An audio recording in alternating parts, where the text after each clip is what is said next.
Hello and welcome back to the Stat Nerd Perspective.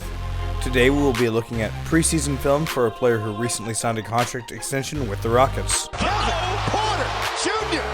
First, let's take a look at his offensive breakdown for both last season and this preseason. Those percentiles on the chart for last season are for efficiency.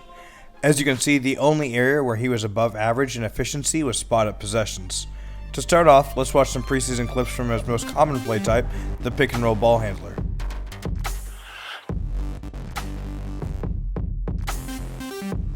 KPJ only scored .813 points per possession as the pick-and-roll ball handler last season. He was especially weak for mid-range, where he had roughly just a 32 effective field goal percentage for the season as a whole.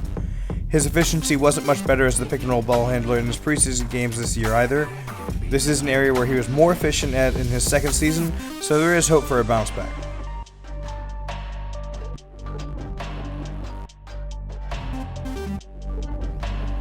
His shots at the rim saw a similar decline in efficiency last season, particularly to start the year, so a return to that sophomore efficiency would do wonders for his overall effectiveness.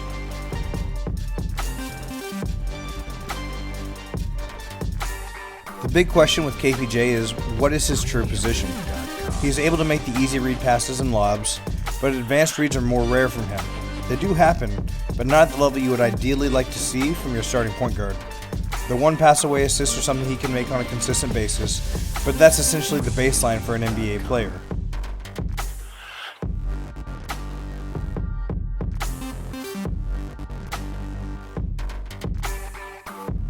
He does show a good change of pace here that opens up the passing lane, and as a secondary ball handler attacking off-balance defenses, I think he can excel. This is an area I think he can really do a lot of damage in.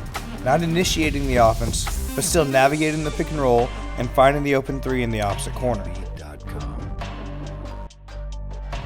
Looking at his ranking among qualified players, his efficiency is below average and his turnover percentage is abysmal while he is operating out of the pick and roll at an above average frequency.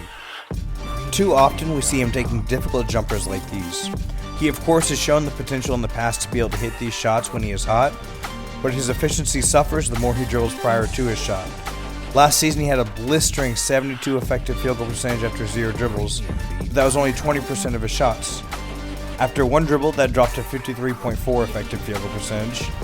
After 2 dribbles, his efficiency plummeted to 41.8 effective field goal percentage.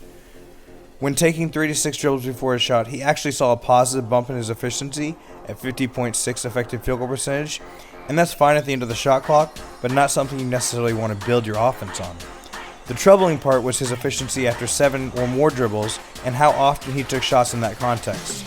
They were 29.8% of his shots, yet he only had an effective field goal percentage of 39.2, an absolutely dreadful number. As shown earlier, turnovers are KPJ's biggest issue when operating in the pick and roll. He often gets himself caught with nowhere to go, or tries to fit a pass into a window that is already closed. This isn't a problem that is exclusive to him by any means, but it is a big enough issue that if he can't fix it this season, a new role for him with less offensive initiation should be explored.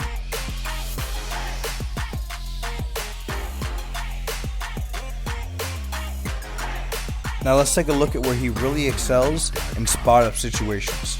He was second among qualified players last season in efficiency, and his stats in the preseason point to that not being an outlier year.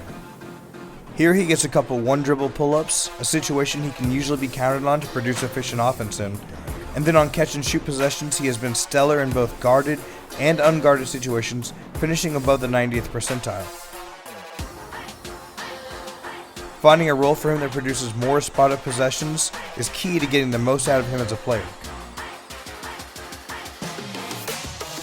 Isolation plays are really where KPJ's efficiency takes a big hit.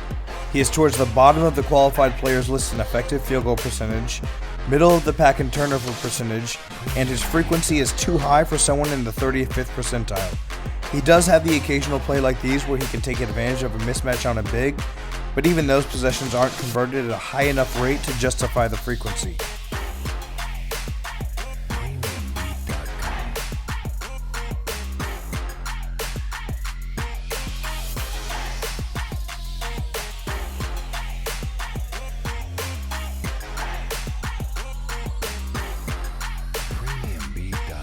KPJ takes at least 8 dribbles before the shot here, meaning we know this is going to be a low efficiency shot for him. Handoffs are an area I would really like to see KPJ see a little more action in, particularly when he shares the court with a passer like Sengun. They create more opportunities for shots with few or no dribbles beforehand, and we know that's where KPJ produces his best work.